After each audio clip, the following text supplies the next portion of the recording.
Wright-Patterson Air Force Base is most notably known as the headquarters to the Air Force Materiel Command. AFMC develops, delivers, supports, and sustains the war-winning capabilities the Air Force needs to defend our nation and its interests for today and tomorrow. About 22 headquarters staff organizations are located here to ensure the command successfully manages its research, development, acquisition, test, and logistics services to keep the Air Force weapon systems and warfighters ready for combat. Next up is a panel on defensive decision-making.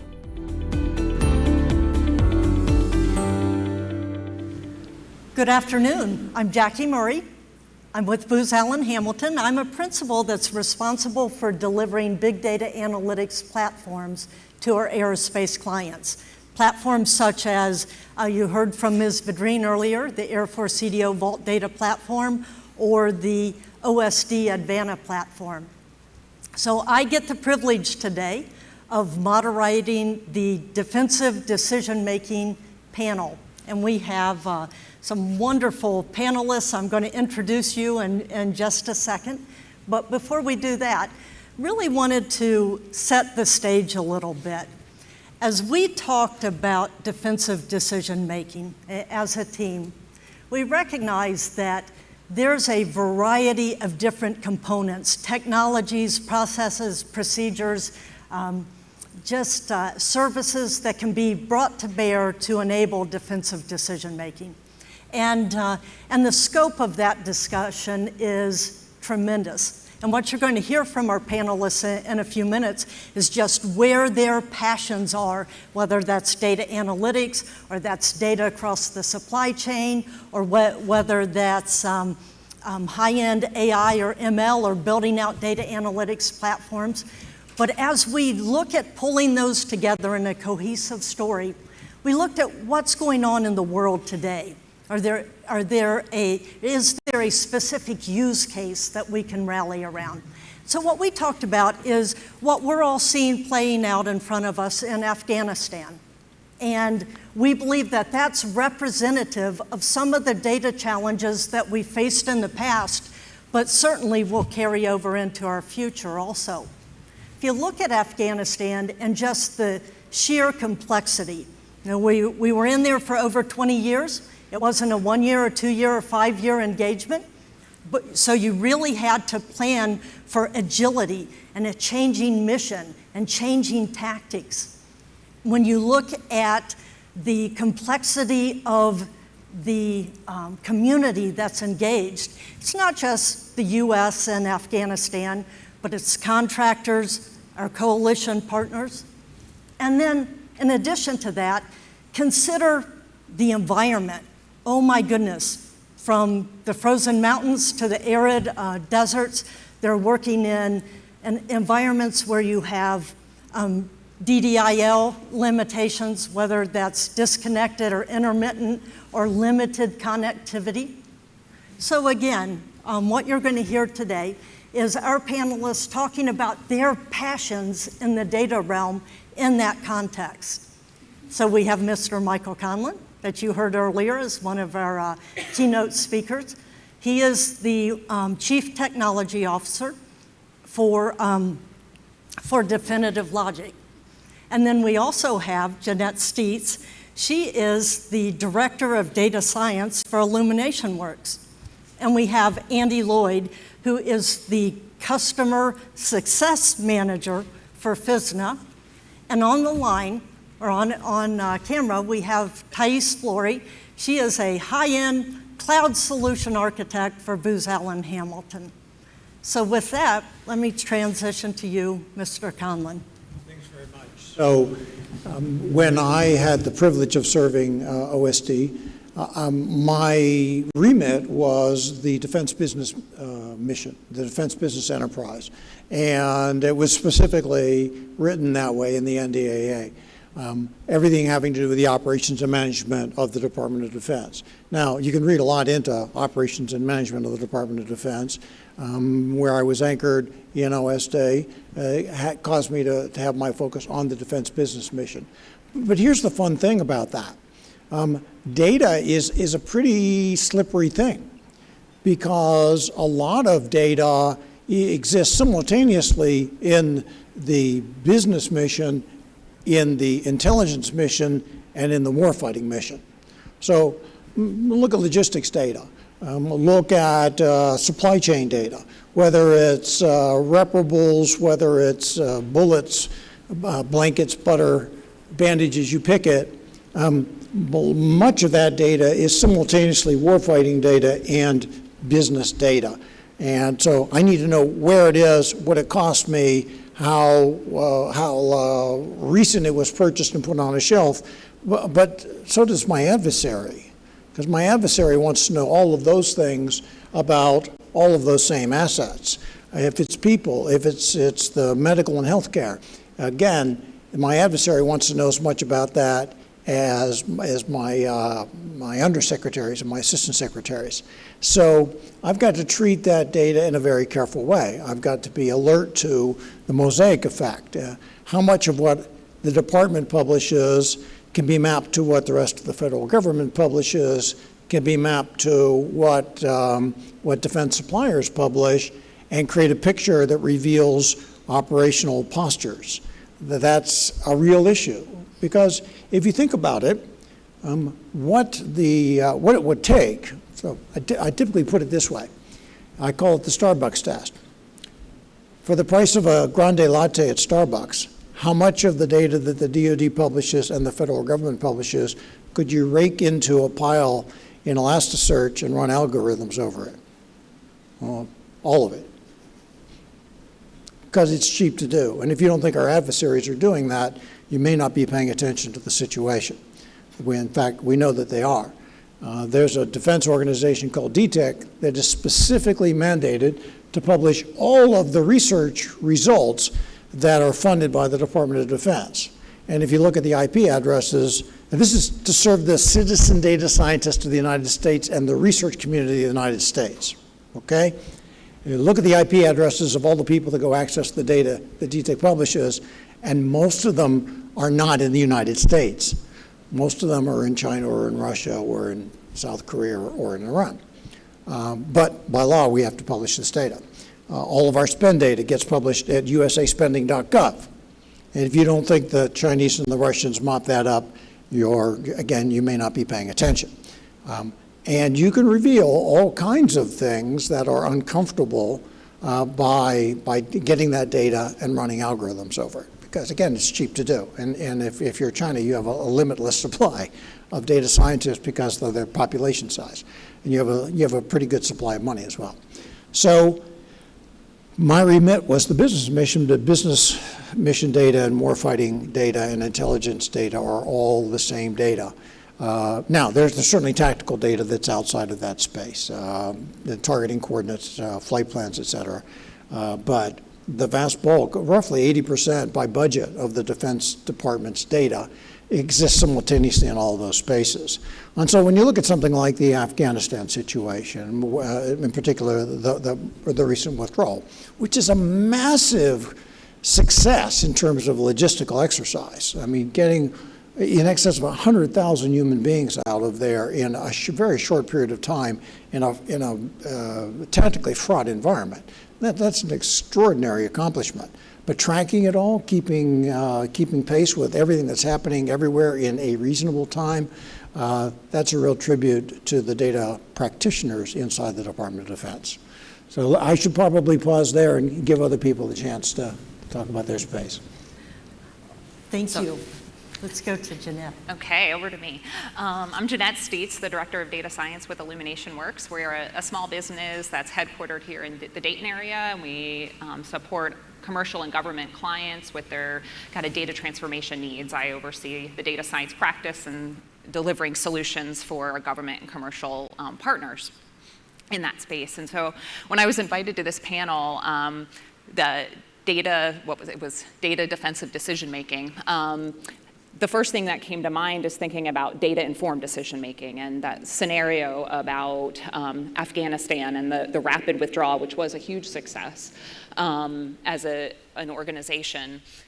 how do we prepare for the next one? And that's being evidence-based, data-based in our decisions. And so a common thread that I think we've heard today is getting data together in analytics-enabled modern computing platforms so that we can do that. And there's a number of initiatives across the DoD, Advana, Vault, Platform One, I mean, so many that we've heard about today that are transformational, and it's been fantastic in my 3.5 years in my role in supporting the DoD and the logistics community, seeing that transformation start to unfold. But how can we get there even faster? And so data, as a data scientist, data is my bread and butter.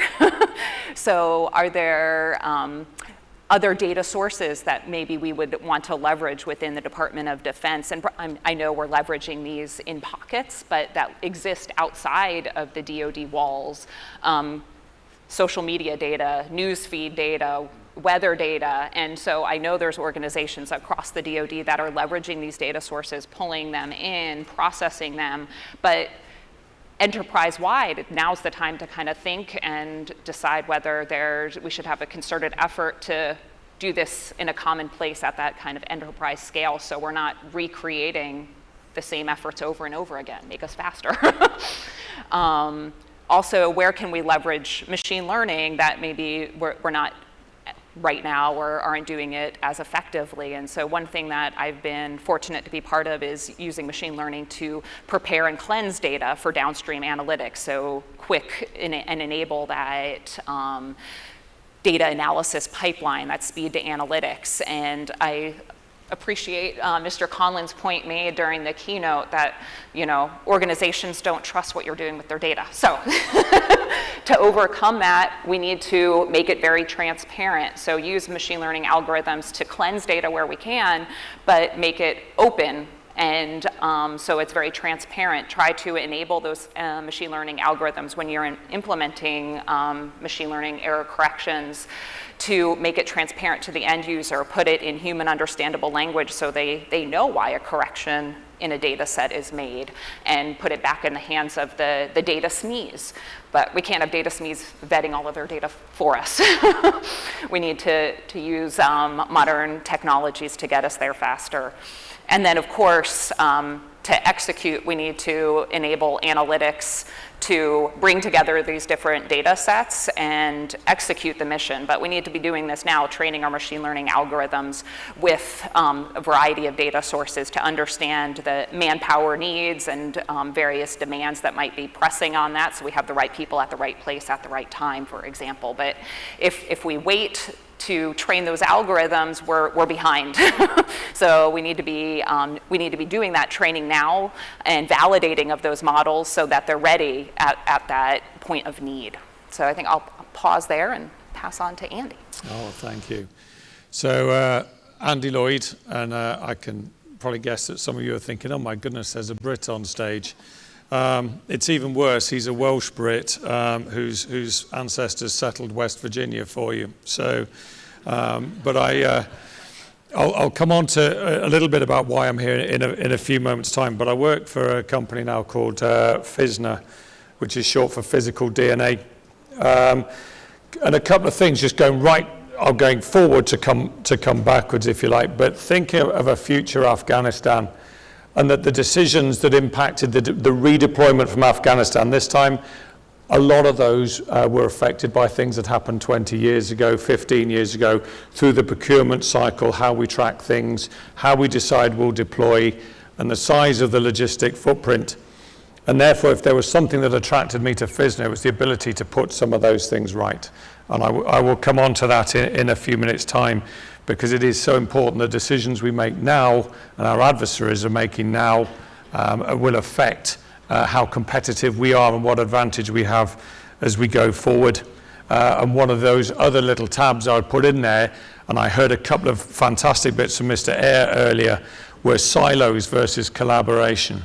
And to me, again, that's an area that I think that there is so much more to do. So what is FISNA?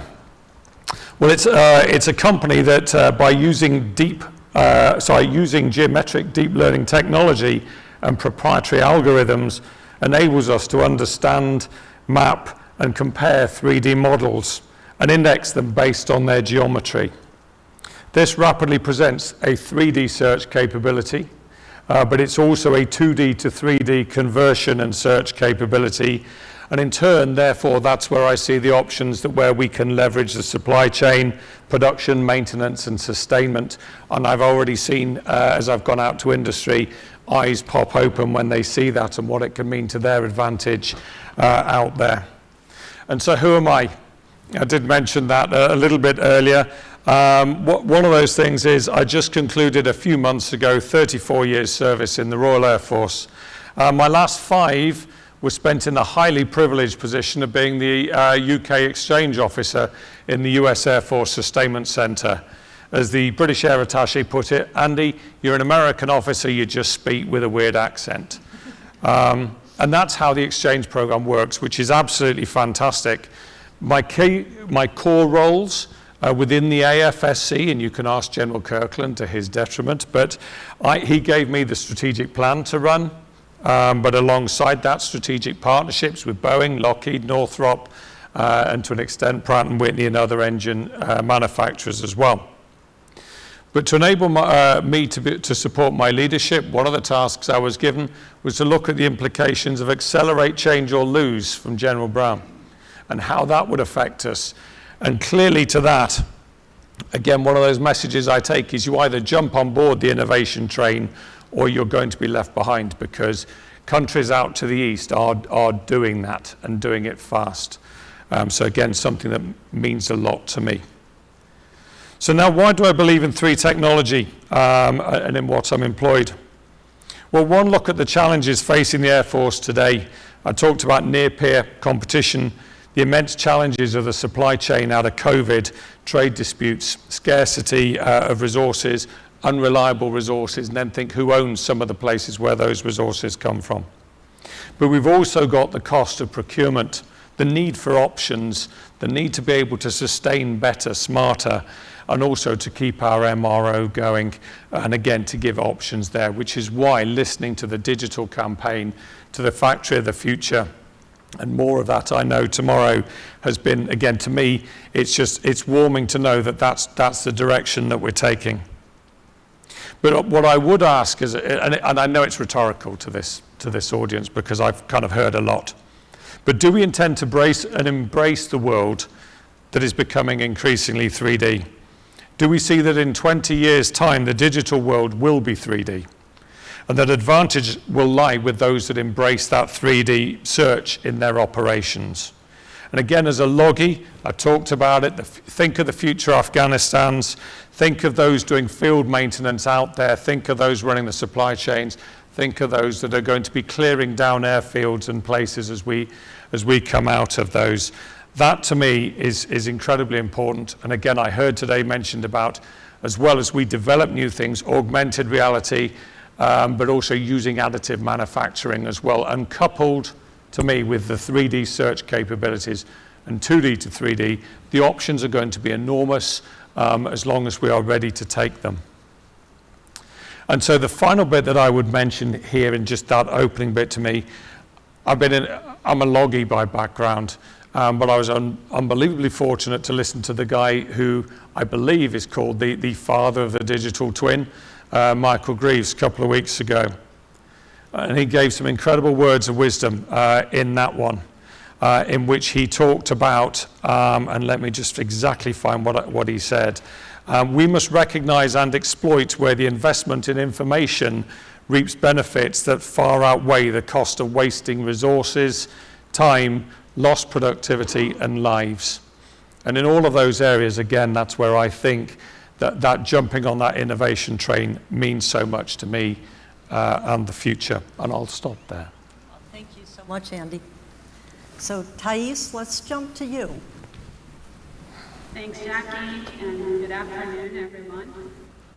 I'm Thais Flory. I am also with Booz Allen. I'm a chief technologist at Booz Allen. I've been with Booz Allen for about 10 years. And I am a computer science background. I have 18 years of software and data design, development, architecture, full stack across the whole spectrum. And I have been always involved with the Dayton office. I started at the Dayton office, and my team is at the Dayton office, but I'm actually in Tampa right now. That's why I'm on the stage. And I will say there's a British guy, but also a Brazilian girl. I'm from Brazil, although I'm not on stage, but my image is up there. And so what is it that excites me at work? What is it that I'm passionate about? And it's really the digital transformation that's needed to enable defensive decision making. And it's the modernization of IT for the DoD.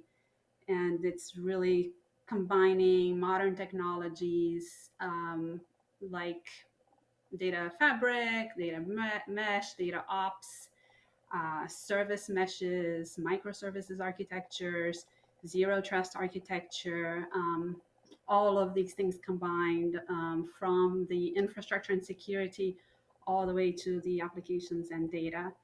I'd like to speak a little bit about these things, and I know that I don't want to get too technical and too down in the weeds on these things, but I am really excited about them, and I know a lot of this has been discussed today. So, so from a microservices architecture, right?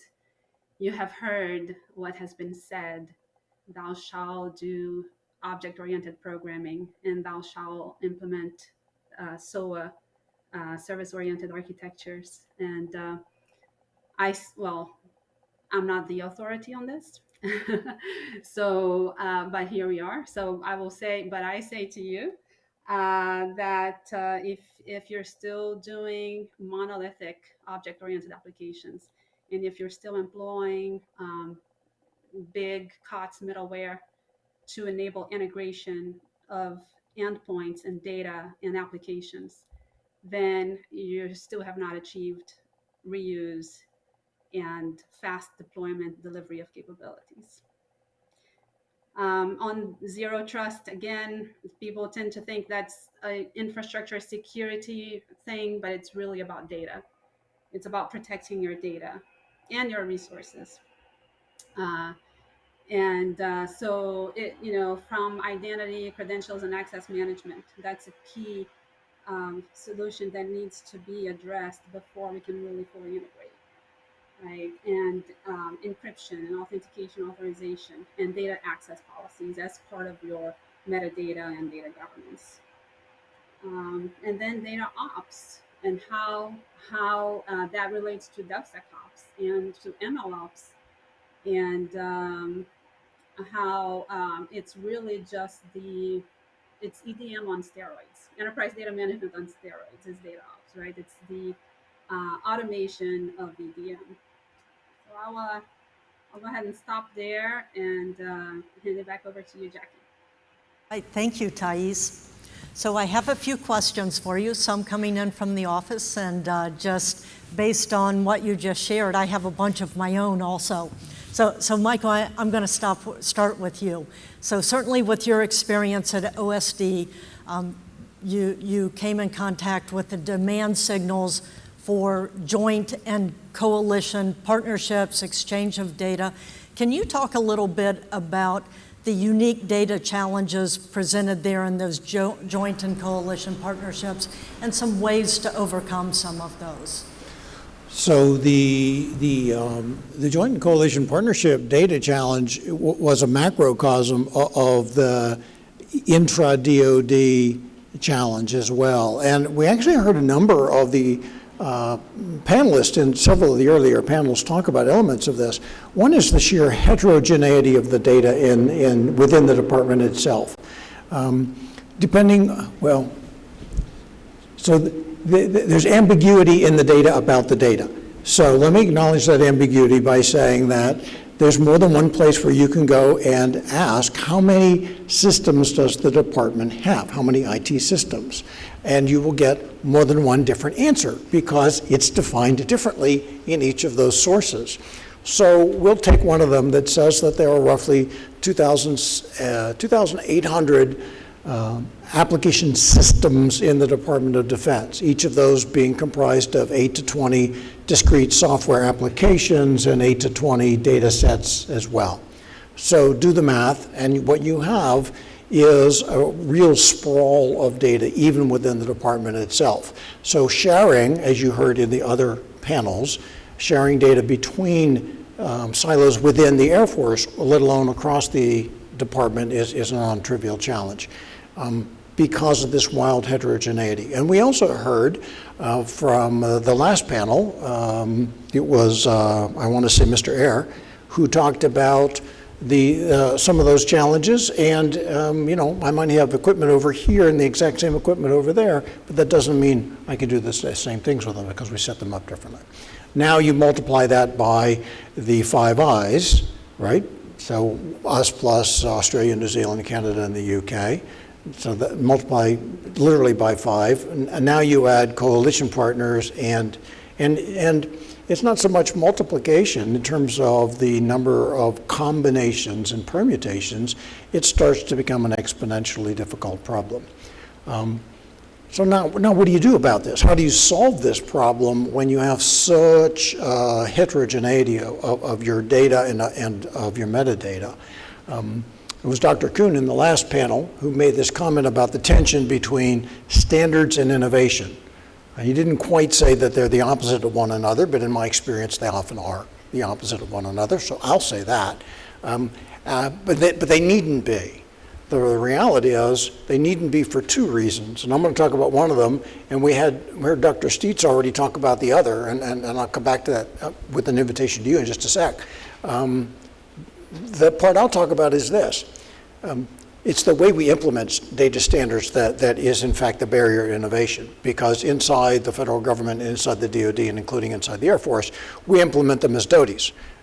They go out as a PDF or a PDF of a Word document or a PowerPoint that contains a whole bunch of specifications. You cannot execute a PDF. I can't put that onto a server and execute it.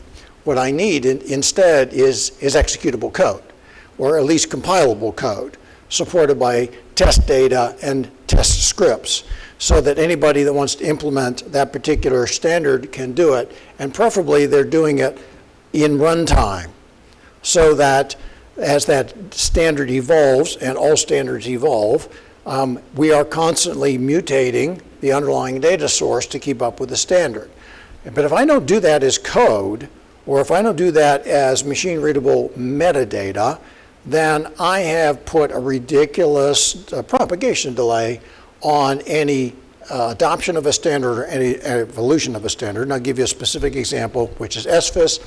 It's published by the Department of the Treasury as the standard for all financial transactions in the federal government. When the Department of Defense, and this was 15 years ago when it was initially published, it's gone through several iterations. When the DoD first looked at it, they identified about 17 systems that had to adopt SFIS because they were creating financial transactions. When the DoD launched the audit 2 years ago, they discovered there was over 80 systems generating financial transactions. Now, suddenly it's a much bigger problem than they thought. All right. How do you solve that? Well, you're not going to solve that by continuing to publish PDFs. You're going to solve that by making it machine readable. Or, as Dr. Steitz pointed out, you're going to start using machine learning. Exactly. Would you like to say more about that? I was going to say leverage natural language processing and computer vision to extract that information and convert it into executable code. And you might need a coder in there That's right, you might. to execute, but most definitely, yes. Well, I also couldn't help but notice, in addition to that, Thais, you were speaking about zero trust architectures and access controls. Can you talk about how those can be used to help manage some of the complexity Michael is talking about? Absolutely. Yeah. So when you have, when you're trying to really pull data from multiple sources, like in a data fabric where you have multiple endpoints and you're just really trying to abstract out that underlying infrastructure and just make that data available from an API endpoint in a machine readable way, the first thing that you need to do is secure that data, right? And so with zero trust, obviously a big, like I started to mention, ICAM is a big underlying issue that needs to be resolved, is being able to understand who exactly is accessing that data and not just trust some service principal account that is some service or some other system that you're sharing all your data with, but you don't know who is actually on the other end consuming it. So it's really knowing who is accessing that data and at what point and when, and then encrypting that end to end from all the way, not just the one system that is user facing, you know, that HTTPS connection between the user and the first server node, but also across the entire spectrum of what service is talking to what service, and keeping all of that encrypted, even if it's in a network that you supposedly trust, a network that you never assume would be already compromised, like JWICs. You assume that it is, and you don't trust anything. That's the idea behind the zero trust. And then the most important piece is the data access policy, Jackie, that you asked about, is knowing who can access what data piece, when, and for what reason, right? So you have that whole catalog of your data and your API endpoint as well. And then you are able to, and you know who the users are, and you have the ICAM information about them. But then you also do that mapping between the subject that's trying to access that resource or that data endpoint, and then the actual object, which is the thing being accessed. When you do that binding, and you have all the governance policies in an engine that can be queried at the time of access every single time, that's when you've achieved zero trust architecture, and that's when you've been able to do data fabric in a safe way. Great. Thank you so much, Thais. Now, when you spoke earlier, you talked about those architectural concepts, but then you also talked about laying the foundation of enterprise data management. So Andy and Jeanette, I got a couple questions for you around that.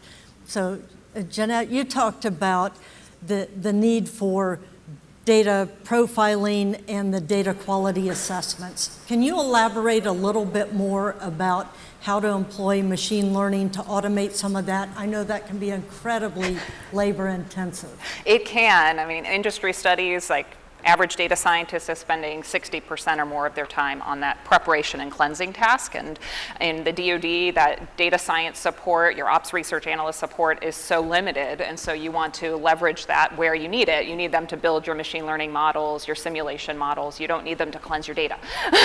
So if you can take and offload some of that off of them and automate it.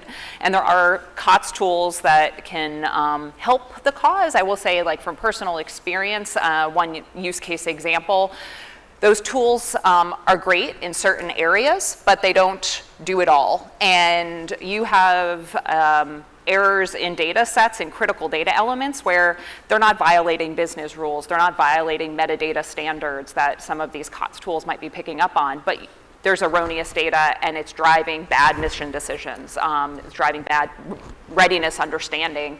And so one thing that my team has helped build out is kind of using domain-informed data cleansing, where we're diving in with our data SMEs in the DoD, understanding data, where do we have authoritative information, and leveraging that. We're applying natural language processing to extract that information and using it intelligently, training machine learning algorithms with this authoritative information to then automatically cleanse errors in data systems. And so you have a record of what's happening. You have the code behind it. You have the trained machine learning model that you need to be keeping track of, the training data that fed into it, and it's part of that ML ops cycle that you kind of alluded to earlier. So, but having that full life cycle and understanding is pretty critical.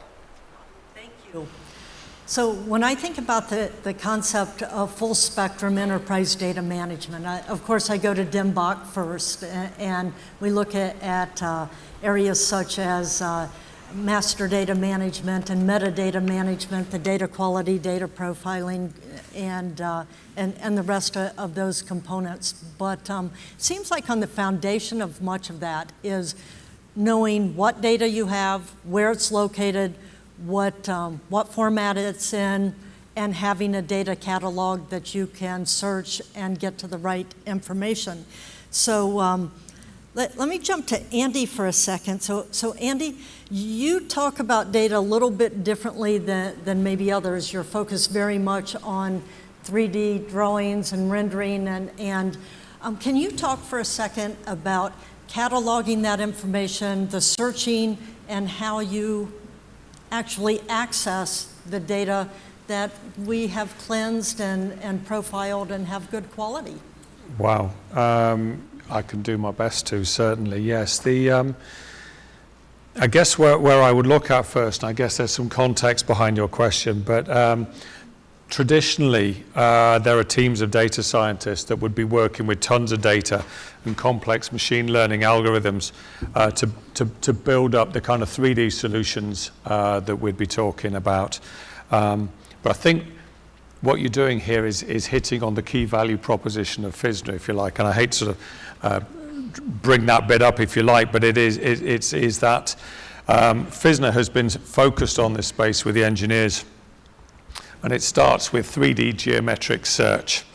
And so as we build out our platform over the years and continue to train and retrain, we have an absolute focus on 3D and what we can do to benefit from those 3D models, and then to benefit from all of the points that you just raised there, how we can exploit that, and therefore, if you like, it comes down to the reduced time, the reduced waste that is so fundamental if we are to be agile and get ahead of our competitors.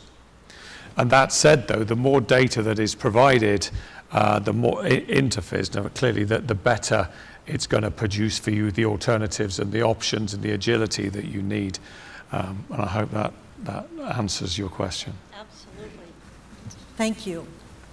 So Jeanette, I'm going to jump back to you for a second, because we talked about some unique data sets here, and you addressed some unique ones also, talking about non-traditional data sets, such as social media.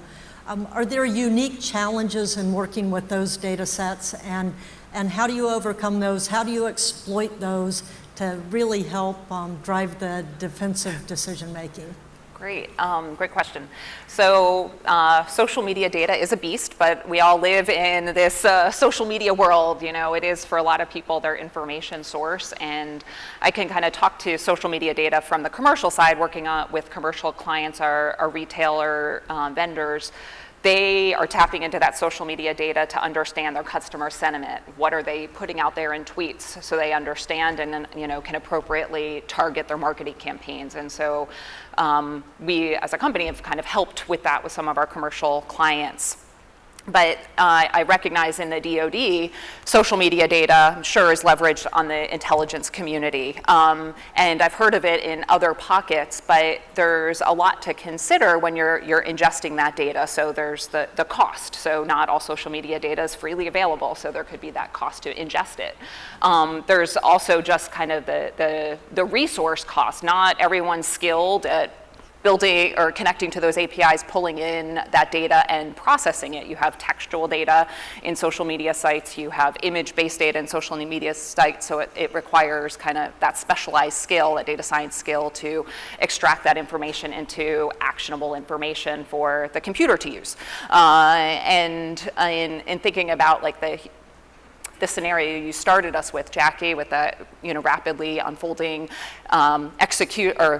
withdrawal from Afghanistan and humanitarian crises, could there be information that we could leverage in those social media data feeds to understand where we need to target our evacuation efforts? Where do you have, needs for medical communities to come in and help? And so I think there is a need now, and the cost, not just on the processing side of that social media data, you also have, I'm sure, cybersecurity concerns, and it's always a concern in the DoD. We're bringing in data, and is it worth that cost? But I think we want to get away from what we've had before, silo data, and think about it more at that enterprise level.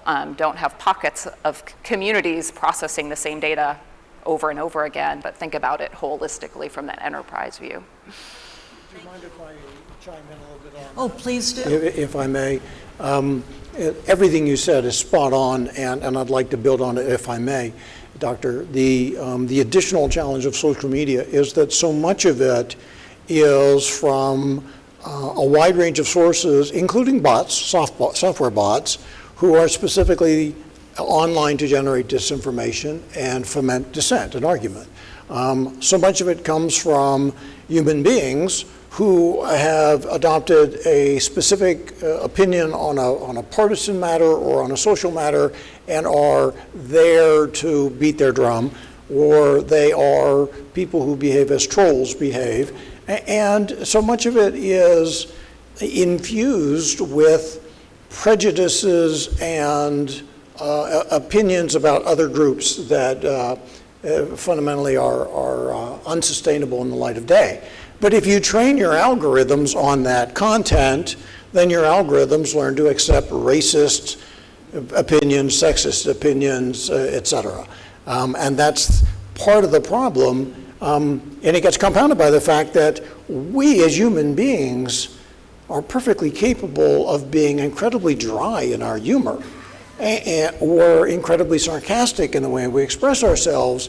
And software is not really good at ferreting that out. And human beings are often not very good at ferreting that out. You might post something thinking it's an obvious joke, and then a whole bunch of people take it seriously and quite literally. Software is even more prone to do that. And so the real meaning, the real sentiment behind what people are trying to say can be very, very difficult to ferret out. And software is not good at doing that. It's much worse than human beings are. So as you bring that social media content in and you're trying to parse through it, you have those challenges. And then you have all of the others. Right? From the joint and coalition perspective, we use, we and the Brits are two people separated by a common language. We literally use some words to mean exactly the opposite. And then we have different expressions. Here in the United States, you go to the Department of Motor Vehicles to get your car registration. In Australia, you go to the Road Transit Authority to get your rego. It's actually what it says on the sign inside, rego, $52. We use very different terminology amongst us and our coalition partners. So all of that complicates the challenge that you quite correctly pointed out. Most definitely. Thank you so much. So I'm going to change gears just a little bit. So we've talked a lot about technologies, methodologies. I want to talk a moment about governance, because that seems to be another foundational piece. And we got a question from the audience just asking about the role of data stewards. Now, I know that would be a great question for Eileen Vadrine, who was here a little bit earlier as the Air Force Chief Data Officer. But Michael, I was wondering if you could speak for a moment from your previous hat as in OSD, and how do you see governance being handled in DoD and potentially within the services in the future? It's such a great question because you centered on the term data steward, and that's a well-established term in the DoD. It carries with it some significant fiduciary responsibilities. When you're the designated data steward, you are responsible for how that data is used by anybody who gets access to that data. Well, if you're the data steward and you're responsible for how anybody else uses the data you share with them, how eager are you to share your data with other people? Yeah, maybe not so much. But this is a real serious responsibility, and the people who have it have a dedication to service, and they are responsible human beings, and so they're very, very careful. Now, the intelligence community has a broader set of governance roles. Nothing I'm saying is classified. This is all in the public domain. They have a taxonomy of those roles, and in addition to data steward, the person who is responsible for the data at source, who establishes the business rules for data quality, the business rules for data meaning, the metadata, et cetera. In addition to the data steward, there is a role called data custodian. Because let's face it, we are serial copiers of data in the world of the Department of Defense. Right? Everybody copies data, and then they mutate the data, and then somebody else copies the data. So this role of data custodian is really important, because when I create a sandbox or repository like Vault or Advana or Blade or Discovery or any of these other repositories, I'm now holding other people's data. When I'm doing the cleansing, when Dr. Steed's team is doing the cleansing, they're now a custodian of that data, and they've got the before and the after. And you talked about how important it is to show the audit trail. As a custodian, I should be held responsible in this with the same fiduciary responsibilities as the data steward. But today, under the regulations of the department, I am not. I do not have that responsibility, and that's one of the big challenges that we're trying to change, so that the custodian role is formalized in the same way that the steward role is formalized, because then I can, as a data steward, I can be more willing, more forthwith with my data, share it with others, and I can impose rules on the data custodian. Now, I don't want to do that in a paper form, a memorandum of understanding. I want to do that in metadata captured inside of a system in a policy statement that's machine readable, right? So then it goes to the ICAM system that our panel member online has been talking about, because that's my mechanism for mediating those requests now. I've got my ICAM system, and I've got my guidance from a policy perspective around using it. But it all goes back to having that additional role in the governance process of data custodian. Until you formalize that role, it's very difficult. All of the progress you make is against the tide of the limitations. So we're definitely seeing some common themes running between our four panelists. I think I have time for one more question before I wrap up. And Thais, one of the things that doesn't go unnoticed with Afghanistan is that terrain, the DDIL environment, and the need for tactical edge capabilities. Can you speak for just a brief minute about edge computing? Yeah, absolutely.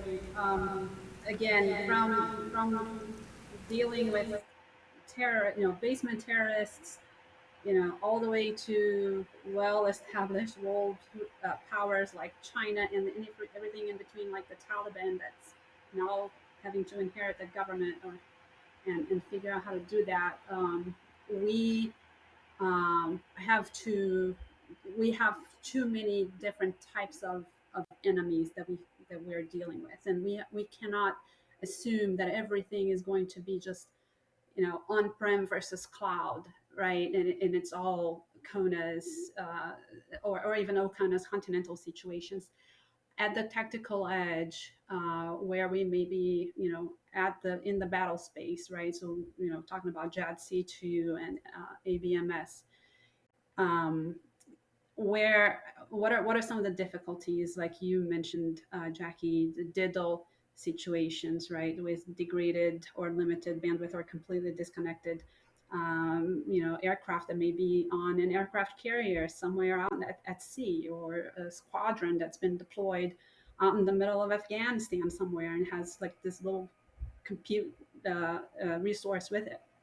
So we're talking about limited bandwidth. We're talking about reduced compute capacity. We're talking about decentralized operations, where we're not necessarily always talking back to the enterprise big data platform that may not be available at the moment. So how can we address these challenges?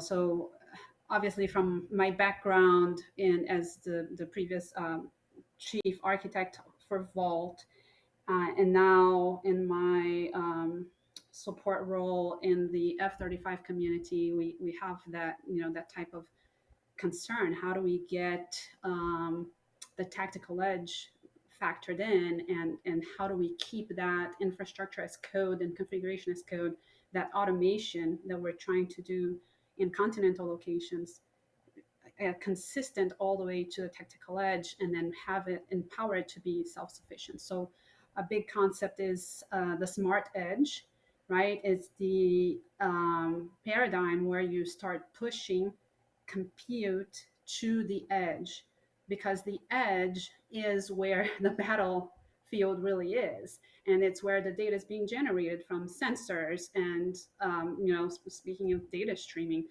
and that whole data sync need, and also it's where it's being consumed. So the data needs to be used, it gets generated and it needs to be consumed right there, and you may not always have access. So it's that pushing some machine learning algorithms to the technical edge, right? Leveraging small compute devices and putting as much of that self-sufficient data capability in there, and have that tied back to the enterprise whenever it can sync back up. As you can tell with our 4 panelists, tremendous vast amount of information in their big brains. And again, as we prepared for today, we wish that there was a 2-day conference on just data. And but I want to thank each and every one of you for your participation, for your passion for data, for your passion for DoD, for your passion for our country. And it has been a privilege to work with you. So thank you. Thank you. Thank you.